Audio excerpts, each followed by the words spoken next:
Hi dears, good morning. Mahalakshmi സീരിയലിന്റെ ഇന്നത്തെ episode റിവ്യൂയിലേക്ക് എല്ലാവർക്കും സ്വാഗതം. അങ്ങനെ മഞ്ജുവിന്റെയും സാഗറുടെയും ദുരവസ്ഥ എല്ലാവരും തിരിച്ചറിയുന്നുണ്ട്. മാർക്കോയ്ക്കാണെങ്കിൽ കണ്ണനും മഹാലക്ഷ്മിയും സാഗറിനോട് ചെയ്തത് ഒട്ടും തന്നെ സഹിക്കാനായിട്ട് കഴിയുന്നില്ല. അവനാണെങ്കിൽ കണ്ണനെ വിളിച്ച് കാര്യം പറയുന്നുണ്ട്. മേഘനാഥനെ പോലെ നിങ്ങളും ആവരുത്, അവര് ജീവിക്കാൻ വേണ്ടി കഷ്ടപ്പെട്ടുകൊണ്ടിരിക്കുകയാണ്. അപ്പോ നമ്മൾ അവർക്ക് നന്നാവാനും ജീവിക്കാനും ഒരു അവസരം കൊടുക്കണമെന്നൊക്കെ കണ്ണനോട് പറയുമ്പോൾ കണ്ണനാണെങ്കിൽ അത് വല്ലാത്തൊരു അടിയാവുകയാണ്. കണ്ണൻ മഹിയോട് പറയുന്നുണ്ട്, മഞ്ജുവിനെ കൈവിടരുത്, സാഗറിനെ ആലോചിച്ചിട്ടല്ല, അവൻ നിരപരാധിയാണെന്ന് അറിഞ്ഞാൽ അവനെയും ചേർത്ത് പിടിക്കണം, മഞ്ജുവിന് എങ്ങനെയെങ്കിലും നല്ലൊരു ജോലി ഒപ്പിച്ചു കൊടുക്കണം, അത് നമ്മളാണ് ഒപ്പിച്ചത് എന്നുള്ള കാര്യം അവൾ അറിയരുതെന്നൊക്കെ പറയുമ്പോൾ മഹിയും അതിൽ കൂട്ടു നിൽക്കുന്നു. എന്തായാലും മാർക്കോയാണെങ്കിൽ ഒരു കാര്യം തീരുമാനിക്കുന്നുണ്ട്. അതായത് കണ്ണൻ സാറുടെ പെങ്ങൾ, അത് അവന്റെ കൂടി പെങ്ങളാണ്, അതായത് മഞ്ജു.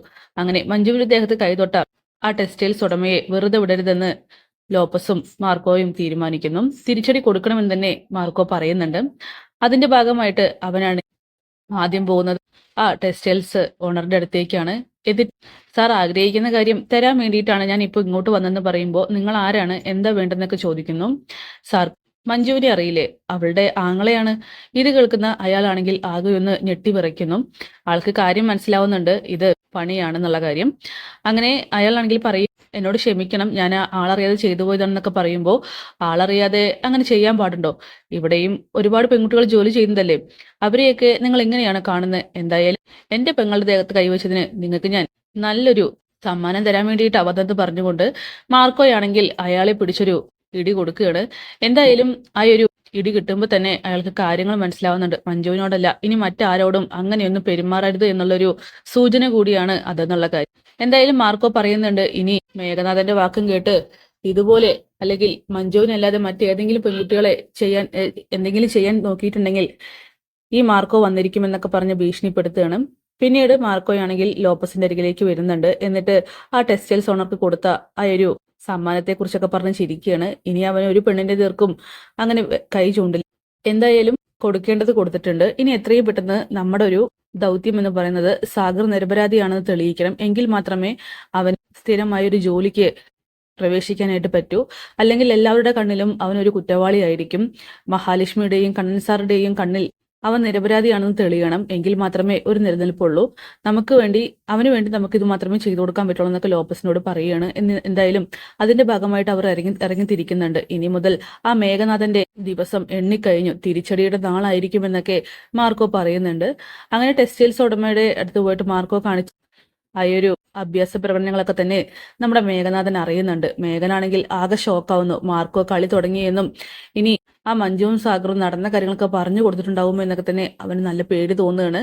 എന്തായാലും മാർക്കോയുടെ ആ ഒരു കളത്തിലിറങ്ങൽ മേഘന് വല്ലാത്തൊരു തിരിച്ചടി തന്നെയാണ്. പിന്നീട് മാർക്കോയാവട്ടെ നേരെ മഞ്ജുവിനരിയിലേക്ക് വരുന്നുണ്ട്. എന്നിട്ട് പെങ്ങളെ ഒട്ടും വിഷമിക്കേണ്ട, പെങ്ങളെ വേദനിപ്പിച്ചവന്റെ അടുത്ത് ചെന്നിട്ടാണ് ഞാൻ വീഴുന്നത്. അവന് ഒരിക്കലും മറക്കാനാവാത്ത ഒരു സമ്മാനവും ഞാൻ കൊടുത്തിട്ടുണ്ട്. അതുകൊണ്ട് ഇനി സങ്കടമൊന്നും വേണ്ടെന്ന് പറയുമ്പോൾ മഞ്ജുവിനാണെങ്കിൽ സന്തോഷാവുന്നു. പിന്നെ ആ മേഘനാഥൻ, അവന്റെ കാര്യം എനിക്ക് വിട്ടേക്ക്, അവനെ ഞാൻ വേട്ടയാടാൻ തുടങ്ങിയിരിക്കുന്നു. പിന്നെ മഹാലക്ഷ്മിയോടും കണ്ണൻ സാറിനോടും ഞാൻ കാര്യങ്ങൾ വിളിച്ചു പറഞ്ഞിട്ടുണ്ട്, നിങ്ങളെ ജീവിക്കാൻ അനുവദിക്കണമെന്ന്. അതുകൊണ്ട് ഇനി അവരുടെ ഭാഗത്തു നിന്നും ഒരു വീഴ്ചയും ഉണ്ടാവില്ല. മഹാലക്ഷ്മി ചെയ്തത് തെറ്റാണെന്ന് അവർക്ക് ബോധ്യപ്പെട്ടിട്ടുണ്ടെന്നൊക്കെ പറയുമ്പോൾ മഞ്ജുവിനാണെങ്കിൽ സന്തോഷമാവുന്നു. എന്തായാലും ധൈര്യം കൊടുത്തുകൊണ്ട് മാർക്കോ അവിടെ നിന്നും പോകുന്നുണ്ട്. മേഘനാഥന്റെ കാര്യത്തിൽ തീരുമാനമായെന്ന് മഞ്ജുവിനും മനസ്സിലാവുകയാണ്. പിന്നീട് കരുണയെ ഡിസ്ചാർജ് ചെയ്ത് വീട്ടിലേക്ക് കൊണ്ടുവരുന്നുണ്ട്. ഈ സമയം മോഹിനി മോളെ എന്ന് വിളിച്ചുകൊണ്ട് അരികിലേക്ക് പോവുകയാണ്. അങ്ങനെ കെട്ടിപ്പിടിക്കാൻ ചെല്ലുന്ന മോഹിനിയെ വകഞ്ഞു മറ്റിക്കൊണ്ട് കരുണ പറയുന്നുണ്ട്, നിങ്ങളെ പോലുള്ള ഒരു അമ്മ ആർക്കും ജനിക്കാതിരിക്കട്ടെ. നിങ്ങൾക്ക് എന്നെ സ്വന്തം മകളായിട്ട് ഇതുവരെയും കാണാനായിട്ട് കഴിഞ്ഞിട്ട് എനിക്ക് ഇങ്ങനെ ഒരു അമ്മ വേണ്ട എന്നൊക്കെ പറയുകയാണ്. ഇത് കേട്ട് മോഹിനി പറയുന്നുണ്ട്, മോളെ നീ എന്തൊക്കെയാ പറയുന്നത്, നീ ഇനിയും മനസ്സിലാക്കിയില്ലേ എന്നൊക്കെ ചോദിക്കുമ്പോൾ, എന്ത് മനസ്സിലാക്കാൻ, എന്റെ കുഞ്ഞിനെ കൊല്ലാൻ കൂട്ടു നിന്നവളാണ് നിങ്ങളെന്നൊക്കെ പറയുകയാണ്. ഇത് കേട്ട് മോഹിനിയാണെങ്കിൽ ആകെ ഷോക്കാവുന്നു. അങ്ങനെ പ്രതാപനും മുത്തശ്ശിയും പറയുന്നുണ്ട്, കേൾക്കേണ്ടതൊക്കെ കേട്ടില്ലടി, മാറി നിൽക്ക്, ഞങ്ങളുടെ മോളെ നോക്കാൻ ഞങ്ങൾക്കറിയാം, അവളെല്ലാം നഷ്ടപ്പെട്ട് വന്നിരിക്കുക, ഒരു നിയന്ത്രണവും അവൾക്കില്ല, അമ്മയാണെന്നൊന്നും നോക്കില്ല, മാറി നിൽക്കടി എന്നൊക്കെ പറഞ്ഞുകൊണ്ട് മോഹിനിയെ വഴക്ക് പറയുന്നു. എന്തായാലും ഈ സമയം മോഹിനിയാണെങ്കിൽ കരയുന്നുണ്ട്. അങ്ങനെ കരുണ അകത്തേക്ക് പോവുകയാണ്. കൂടെ തന്നെ പ്രതാപനും മുത്തശ്ശിയും. വേഗം തന്നെ മോഹിനി ഉണ്ണിയുടെ കൈ പിടിക്കുന്നുണ്ട്. മോനെ, നീയെങ്കിലും എന്നെ മനസ്സിലാക്കണം. ഞാനൊരിക്കലും അറിഞ്ഞുകൊണ്ടല്ലല്ലോ ഇവരിങ്ങനെയൊക്കെ ചെയ്തു വെച്ചിട്ടുണ്ടെന്ന് അമ്മയ്ക്ക് ഒരിക്കലും അറിയില്ല. അറിഞ്ഞിട്ടുണ്ടെങ്കിൽ ആ പായസം എൻ്റെ 2 മക്കൾക്കും ഞാൻ കൊടുക്കില്ലായിരുന്നു എന്നൊക്കെ പറയുമ്പോൾ അമ്മ മിണ്ടിപ്പോകരുത്. എൻ്റെ കുഞ്ഞിനെ കൊല്ലാൻ കൂട്ടുനിന്നവളായിട്ട് തന്നെയാണ് ഞാൻ അമ്മയെ കാണുന്നത്. മോനെ, നീ എന്തൊക്കെയാ പറയുന്നത്? ഇനിയെങ്കിലും നിനക്ക് നല്ലതായി ചിന്തിച്ചൂടെ? ആ മഹാലക്ഷ്മിയെയും കണ്ണനെയും വെറുതെ വിട്ടോടെ? ജീവിക്കാൻ അനുവദിച്ചോടെ? ഒരു വലിയ നഷ്ടമാണ് നിങ്ങൾക്ക് സംഭവിച്ചിരിക്കുന്നതെന്നൊക്കെ പറയുമ്പോൾ അമ്മ എന്നെ പഠിപ്പിക്കാനൊന്നും വരണ്ട. പക്ഷെ ആ കണ്ണനെയും മഹാലക്ഷ്മിയെയും വെറുതെ വിടുമെന്നൊന്നും കരുതണ്ട. എനിക്ക് നഷ്ടപ്പെട്ടതേ വലുതാണ്. എൻ്റെ കുഞ്ഞും ഞങ്ങൾക്ക് ആകെ ഉണ്ടായിരുന്ന ഒരു പ്രതീക്ഷയായിരുന്നു ആ കുഞ്ഞ്. അത് എന്നേക്കുമായിട്ട് ഇല്ലാതെയായി.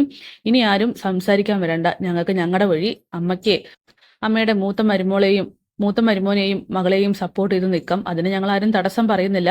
എന്തായാലും ഞങ്ങൾ നേരാവില്ല എന്ന് പറഞ്ഞുകൊണ്ട് നമ്മുടെ ഉണ്ണിയാണെങ്കിൽ അകത്തേക്ക് കയറി പോവുകയാണ്. ഈ സമയം മോഹിനിയാണെങ്കിൽ ആകെ ചങ്ക് പൊട്ടി കരയുന്നുണ്ട്. കാരണം ചെയ്യാത്ത തെറ്റിനാണ് അവർ ഈ കുറ്റങ്ങളൊക്കെ തന്നെ കേട്ടുകൊണ്ടിരിക്കുന്നത്. ആ ശത്രുക്കളാണെങ്കിൽ മനസ്സിലാക്കുന്നില്ല താൻ ചെയ്തത് തന്നെയാണ് അനുഭവിക്കുന്നത് എന്നുള്ള കാര്യം. അപ്പൊ എന്തായാലും കാത്തിരിക്കാൻ നമുക്ക് കിടിലൻ എപ്പിസോഡ്സിനായിട്ട്. ബൈ.